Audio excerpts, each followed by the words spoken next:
Assalamualaikum warahmatullahi wabarakatuh.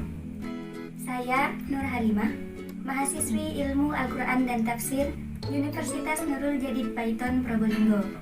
Video ini saya buat untuk menyelesaikan kuliah kerja nyata yang dilaksanakan oleh Universitas Nurul Jadid Paiton Probolinggo.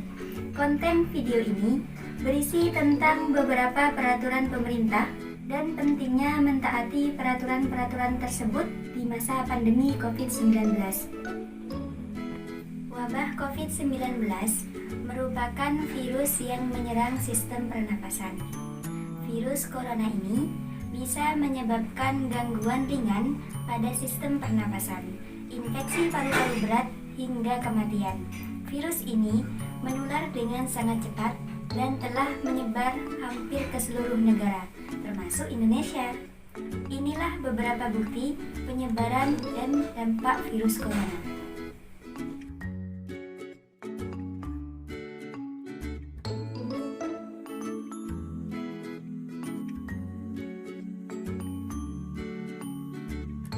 Untuk memutus mata rantai penyebaran COVID-19, pemerintah membuat beberapa peraturan.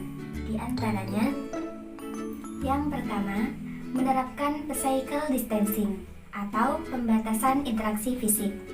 Berbagai bentuk kontak fisik dapat beresiko menyebarkan virus, seperti bersalaman, berpelukan, ataupun cium tangan. Oleh karena itu, physical distancing berguna untuk menghindari penularan wabah COVID-19.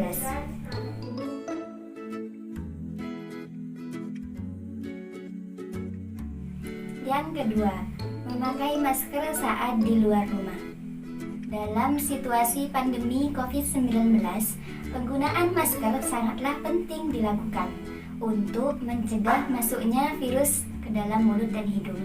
Mengingat cara penularan virus ini ialah melalui droplet atau cairan yang keluar dari mulut dan hidung orang yang terjangkit wabah COVID-19. Yang ketiga, sering mencuci tangan dengan sabun. Himbauan pemerintah dan tenaga medis untuk sering mencuci tangan itu merupakan penegasan akan tradisi thaharah dalam Islam. Islam identik dengan kebersihan, bahkan diposisikan sebagai sebagian dari iman. Rasulullah SAW menganjurkan untuk melakukan wudhu dengan sempurna, termasuk mencuci tangan. Anggota tubuh yang dibersihkan ketika berwudu pun adalah yang frekuensi aktivitasnya lebih dominan berpotensi bersentuhan dengan virus, seperti tangan, wajah, kepala, dan kaki.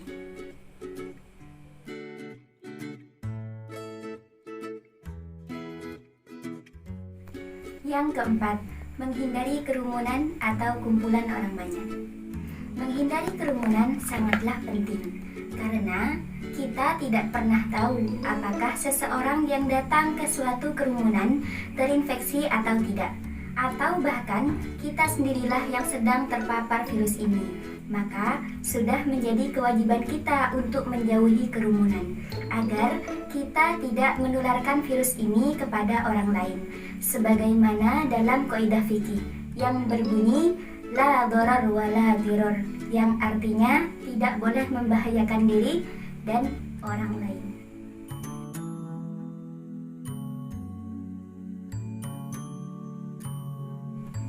Yang terakhir, pembatasan kegiatan keagamaan.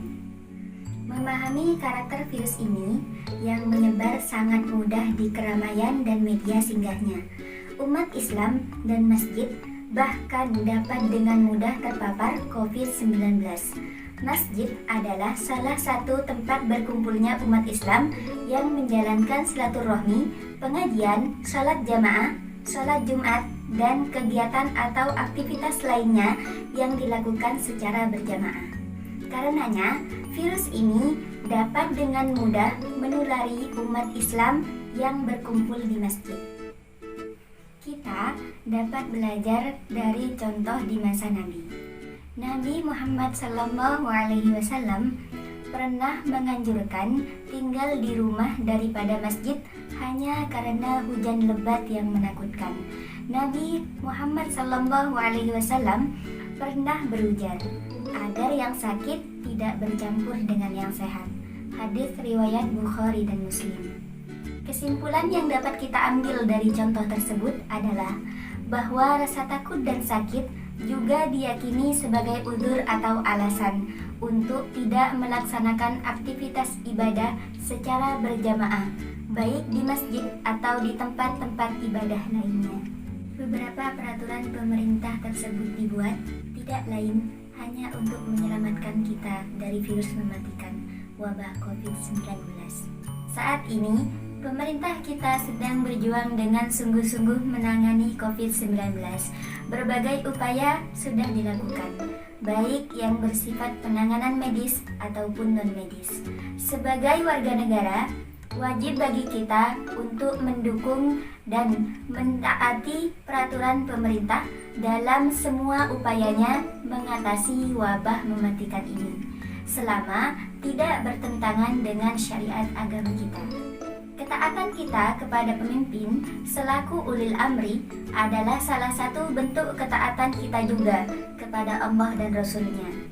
Sebagaimana tersebut dalam firman-Nya, Quran Surah An-Nisa ayat 59. Bismillahirrahmanirrahim.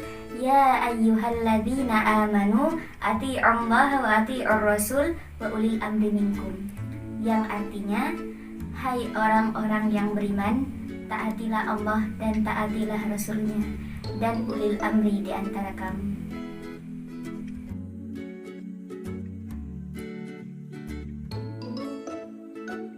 Dan sabda Rasulullah Sallallahu Alaihi Wasallam, siapa yang menaatiku, sungguh dia telah menaati Allah. Siapa yang memaksiatiku, sungguh dia telah bermaksiat kepada Allah. Siapa yang menaati pemimpin, sungguh dia telah menaatiku. Siapa tidak menaati pemimpin, sungguh dia telah bermaksiat kepadaku. Hadis riwayat Al-Bukhari.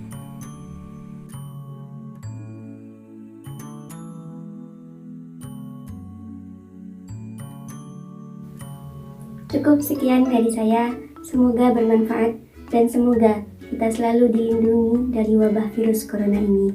Assalamualaikum warahmatullahi wabarakatuh.